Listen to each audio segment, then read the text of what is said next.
Thank you, Rachel, for that great piece of music. You can follow her on her website, rachelhamer.com/music. You are here with Gila and on Sacred Erotic with Karin Eke. I'd like to welcome you, Karin, to this podcast. Thank you very much. I feel honored to be here. Thank you so much for inviting me. Yeah, of course. Talking about magic and miracles, how can I pass that up? It's gonna be fine. Karin is a quantum touch energy healer, and I'd ask you, Karin, if you could just say a few words about yourself. Okay, so where should I begin? I suppose at the beginning. So I sort of grew up in England, very ordinary life. I was born in Northern Ireland, grew up in England, and after finishing university, I came to France. And I had a very ordinary life as an employee. And then I had children, and I stopped working with the birth of my second son. And I suppose I came to a very dark place, not understanding what my purpose was in life a few years ago. And that's when I had all this awakening stuff that was going on. So that's a quick resume of where I am today and where I came from. Okay, very quick. Yes, there's lots of mystery in there. So I wanted you to share with us how magic and miracles have manifested in your own life. Okay, well, magic and miracles, I would say, started in 2010 to an absolutely massive spiritual awakening or opening of consciousness, where I felt just completely at one with the whole of the universe, where I saw that I was so much more than just a physical body, that I am not my body, that anything is possible, and the reality I was living was just an illusion. So that's obviously quite difficult to comprehend. It was difficult for me to comprehend coming from where I came from, and it's difficult to put into words to express it, because it's really, for me, it was an experience, and it continues to be experiences on and off, but it was just a way for me to tap into something a lot more powerful, and a way of being, a way of thinking as well, and just realizing that we are all interconnected, and I wasn't aligned with my true being. I wasn't being true to myself. I wasn't inspiring others in the way I could have been, even though I thought I was doing my best at the time. So how did the magic and miracles really start to show? It's just by started off with synchronicities. I think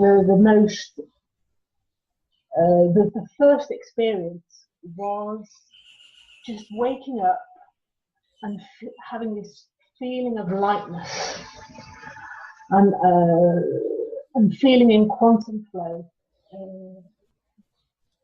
Just feeling in awe of everything that is, and just knowing that the day was going to be marvelous and full of love and full of light and full of joy. And I remember at the time I was expecting my in-laws' family around, and there was going to be quite a few of us around the weekend, and I had loads of stuff to prepare, and it just all happened in divine order. There was no rushing around, which is what I would have done before, thinking, what do I do now? It just the events just unfolded quickly and easily and joyously throughout the day, and then everything worked out absolutely perfectly. And from then on, it was just one thing after another, and it went on for this was probably April, May 2010, and it just went on for a few months, where for example, I started dropping things. And it happened so many times, and I wasn't used to dropping things regularly. I realized it was in perfect alignment with a thought of mine that was self-sabotaging. And that just blew me away, because I thought, wow,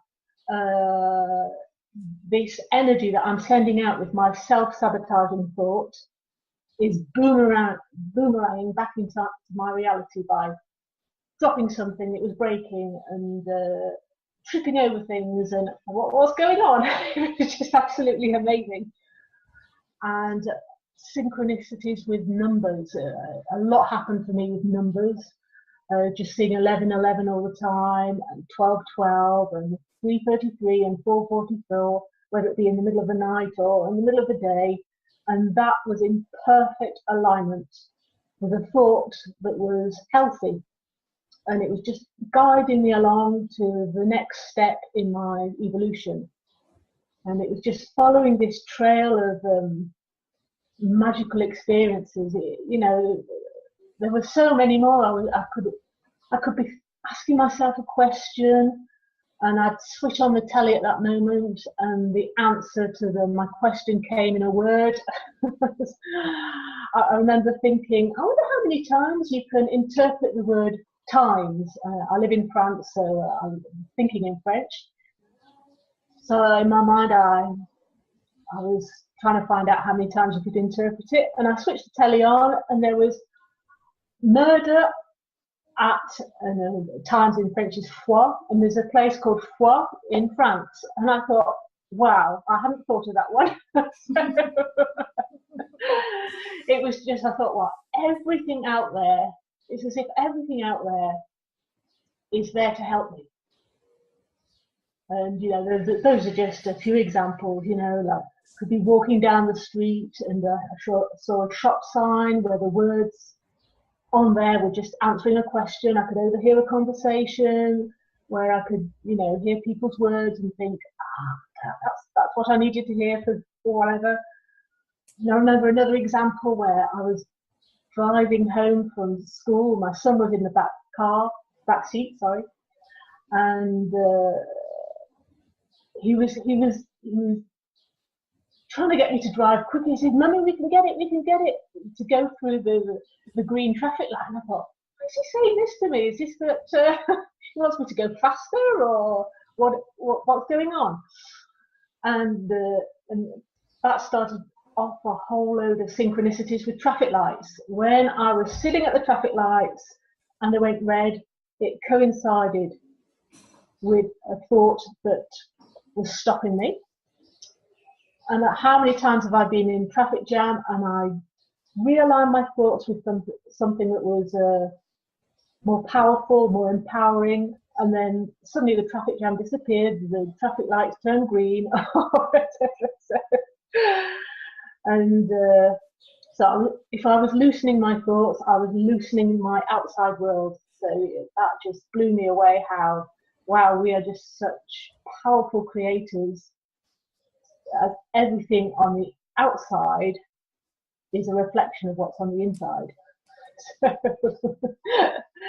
And then what else springs to mind is I'm a linguist, so I play a lot with words, and I love how phonetically you can interpret words in different ways as well. And my son had asked me to look through his homework, and he'd written all his words without the letter I, for example. I just thought, wow, that's really weird. There are no I's in it. And then the following day there would have been no O's. And the following day there would have been all the U's missing out. I was thinking, wow, this is really weird. So that got me thinking vowels, and then I was thinking consonants, and then suddenly, it just clicked into my mind, phoneme. And then the little voice inside said, phoneme, go and look that up in the dictionary, there's a meaning to it that you don't know. So there I go, rushing off to the dictionary to find out what phoneme meant, as well as an element of sound. And it's an auditory hallucination in which the subject hears voices. And I thought that's so amazing, because I was hearing voices as well as all this outside stuff. I was getting inside stuff. I was getting slight pain is too much of a, is too strong, it's sort of feeling in either my right ear or my left ear about something, and it was just guiding me to the next step in my evolution. So it was just all this amazing stuff, and that's how it all started. Yes, I mean, I could go on forever and ever. I mean, the biggest, I suppose, mystical experience or miraculous experience is coming out of my body in August. Oh, and I didn't even realize I was coming out of my body at first. I just was in this bigger space. There was there was no questions, there was no time, everything was in perfect timing, everything was love, everything was joy, everybody was having a marvelous time. And I managed to do so many things. I was feeling so light, and we were on holiday in England.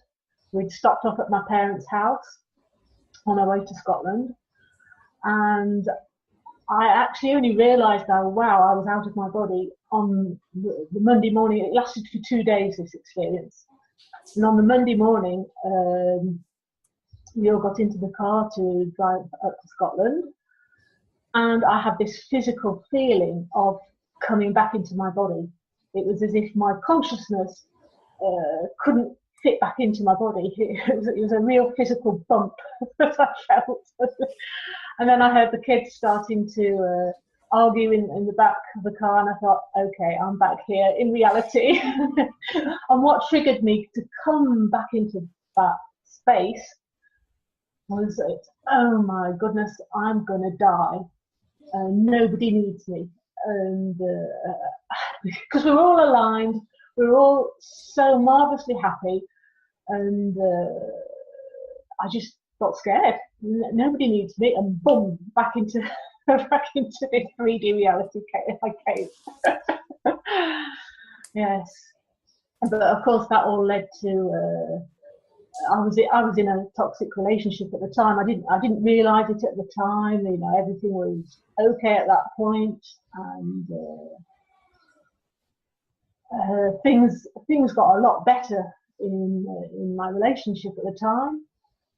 And at some point, a couple of years later down the road, things just somehow got worse. So I can't explain how they got worse. It's just that I was expanding. I most definitely was raising my frequency. I was expanding and reaching out to new people. And so I think just my ex-husband just didn't understand me, and I couldn't express it. And everybody talks about the end of the world in December 2012, and that coincided with the end of my old world, where January 2013 we started on the divorce, on the path of divorce. so yeah. What else can I share? Wow, you shared a lot already. I mean, I started thinking about my own synchronicities, and also it was interesting in 2012. It's really when, I as you know, my husband passed away. And so that was actually that 2011, 2012 was when we actually knew that he had, or he was really in a bad situation with the cancer. So yeah, I think 2012 is a very big year for many people in terms of this awareness. And also I wanted to just say, like, when you talked about the breaking of things, just today in the morning, I and I've been doing this more than once. I keep a real glass of water near my bed. And it just, either I break it, the dog breaks it. I don't know. Hey, she broke this one next to my bed. And then she broke another one in the living room. I'm like, okay, I've got to get rid of that old pattern. Yeah. And, she just looks at me like, what'd I do? Like, I didn't do anything. Yeah, I'm just being me. Yeah, exactly. It's all divine timing. It's not a question of being, oh my, at the time it's, oh my God, have I gone and done that again? What am I doing? Judging yourself. No, it's just perfect timing, and just, well, my awakening was, wow, I had a self